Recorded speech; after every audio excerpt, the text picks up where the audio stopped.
out here practicing as well. He looks pretty good. He's good to go as the season gets started.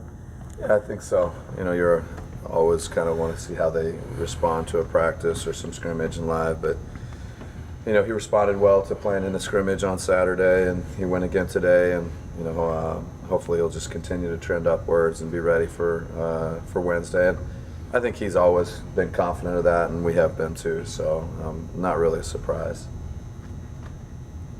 Challenges for this team, especially a young team starting with 5 games on the road. How do you approach that, and what are the challenges there? I think going out on the road can be a positive. Spending time together and more time maybe in film sessions or practices, and you don't have anywhere to go or you don't have a family to go home to, and more time to bond and things like that. And you're tested on the road. I think whether it be the crowd or the home team's energy and things like that. So it's our schedule. You got to play it, and got to make the best of it.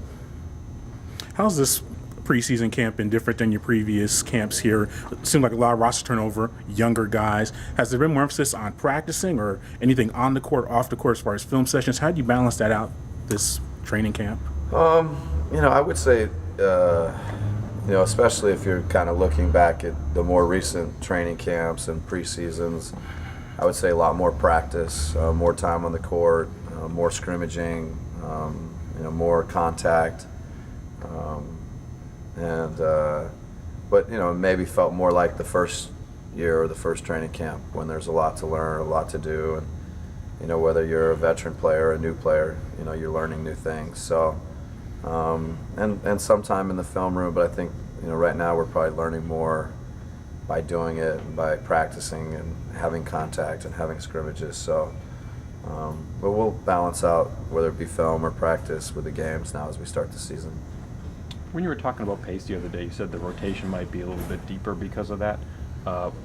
What do you think will be your ideal rotation size, and how do you decide on that? Well, 10 has kind of been our number